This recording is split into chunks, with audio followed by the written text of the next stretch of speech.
एक बार की बात है। एक छोटे से गांव में राधा नाम की एक महिला रहती थी। कुछ दिन ही हुए थे राधा और उसके पति को इस गांव में आए। उनका जीवन अच्छा चल रहा था, लेकिन एक दिन उसके पति की नौकरी छूट गई। नौकरी छूटने के बाद उनके घर में रोज झगड़े होने लगे थे, जिसके कारण राधा अपने पति से मन ही मन घृणा करने लगी थी। एक दिन राधा अपने कुछ दोस्तों के साथ जंगल में एक खेल खेल रही थी। अचानक उसकी बॉल दूर जंगल में जाकर खो गई। सबने उसे ढूंढने की कोशिश की, लेकिन बॉल कहीं नहीं मिली। राधा ने अपने दोस्तों से कहा, तुम लोग यहीं रुको, मैं जाकर अपनी बॉल ढूंढ कर आती हूँ। वह जंगल के अंदर तक चली गई और हर जगह बॉल ढूंढने लगी।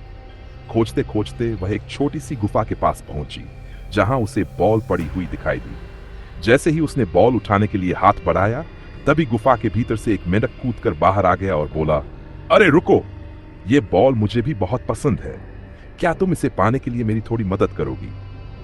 राधा ने चौंकते हुए पूछा, तुम्हें बॉल चाहिए, लेकिन मैं इसे वापस ले जाना चाहती हूँ। बताओ, तुम्हारी क्या मदद करूं?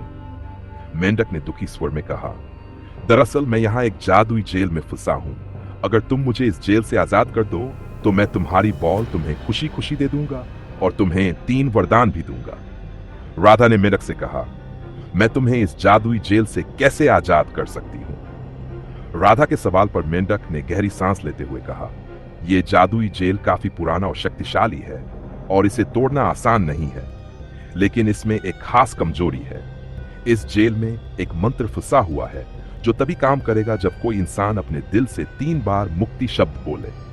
राधा ने हैरानी से पूछा, बस इतना ही? केवल मुक्ति शब्द 3 बार बोलना होगा? मेंढक ने सिर हिलाते हुए कहा, हाँ, लेकिन ध्यान रहे, यह मंत्र सच्चे दिल से और पूरी निष्ठा के साथ बोलना होगा। केवल शब्द कह देने से यह जेल नहीं टूटेगा। तुम्हारे दिल की सच्चाई ही मुझे आजाद कर सकेगी। राधा ने गहरी सांस ली और अपनी आंखें बंद कर मन में सच्चे भाव लाते हुए 3 बार धीरे धीरे कहा, मुक्ति मुक्ति मुक्ति। जैसे ही राधा ने तीसरी बार यह शब्द कहा, एक तेज रोशनी चमकी और जादुई जाल टूटकर बिखर गया। मेंढक आजाद हो गया और खुशी से उछलते हुए बोला, धन्यवाद राधा, तुमने सच्चे दिल से मुझे आजाद किया है और अब मैं अपने वादे के अनुसार तुम्हें 3 वरदान दूंगा। अब मैं तुम्हारी बॉल तुम्हें दे दूंगा और 3 वरदान दूंगा, पर एक शर्त है। राधा ने कंधे उचकाते हुए कहा, क्या शर्त है? मेंढक ने हंसते हुए कहा, जो भी वरदान मैं तुम्हें दूंगा उसका 10 गुना तुम्हारे पति को मिलेगा। मतलब अगर तुम मुझसे कोई चीज मांगती हो तो वही चीज तुम्हारे पति को 10 गुना ज्यादा मिल जाएगी। राधा ने थोड़ा सोचकर सिर हिलाया और कहा, ठीक है, यह मुझे मंजूर है। 1, अब मुझे पहले वरदान के रूप में ढेर सारी दौलत चाहिए। मेंढक ने अपनी जादुई ताकत से राधा को सोने चांदी से भरपूर खजाना दे दिया। राधा बहुत खुश हो गई, लेकिन थोड़ी परेशान भी थी, क्योंकि अब उसके पति को उससे 10 गुना ज्यादा दौलत मिलने वाली थी। उसकी चालाकी ने काम किया और उसने सोचा, कोई बात नहीं, आगे की योजना मैं संभाल लूंगी। अब दूसरा वरदान मांगने की बारी थी। राधा ने कहा, ठीक है मेंढक, अब मैं चाहती हूं कि मुझे असीमित सौंदर्य प्राप्त हो। मेंढक ने अपनी जादुई ताकत से उसे सुंदर बना दिया, लेकिन फिर उसके पति को उससे 10 गुना ज्यादा आकर्षण और चिरयौवन का वरदान मिल गया। अब तो राधा के पति गांव का सबसे आकर्षक व्यक्ति बन चुका था, जिससे गांव की सभी महिलाएं उसकी तरफ खींचने लगीं। राधा का मुंह उतर गया, लेकिन उसने सोचा, अभी एक वरदान बाकी है, इसे मैं अपनी चालाकी से संभाल लूंगी। तीसरे वरदान के लिए राधा ने कुछ समय लिया और फिर मुस्कुराते हुए बोली, ठीक है मेंढक, अब मुझे आखिरी वरदान में हल्का सा हार्ट अटैक चाहिए। मेंढक थोड़ा चौंका, पर राधा की चालाकी से अनजान उसने ये वरदान भी दे दिया।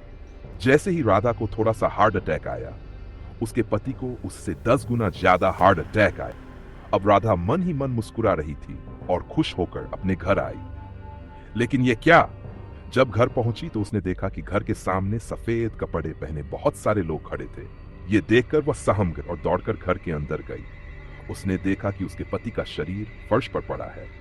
राधा ये देखकर चौंक गई और रोते हुए बोली, मैंने ये क्या कर दिया? मैंने तो अपने पति के लिए बस एक हल्का सा हार्ट अटैक मांगा था। मुझे नहीं पता था कि मेरी चालाकी उनके लिए जानलेवा बन जाएगी। हे भगवान, मुझे माफ कर दो, मुझसे बहुत बड़ी गलती हो गई। राधा को अपने पति के प्रति घृणा का ये नतीजा मिला। उसे अब पूरी जिंदगी अपने पति के बिना रहना होगा। कभी कभी आपकी एक छोटी सी गलती भी आपका पूरा जीवन बर्बाद कर सकती है। अपने मन में नकारात्मक भावनाएं न रखें और अपनों के साथ चालाकी करने से बचें।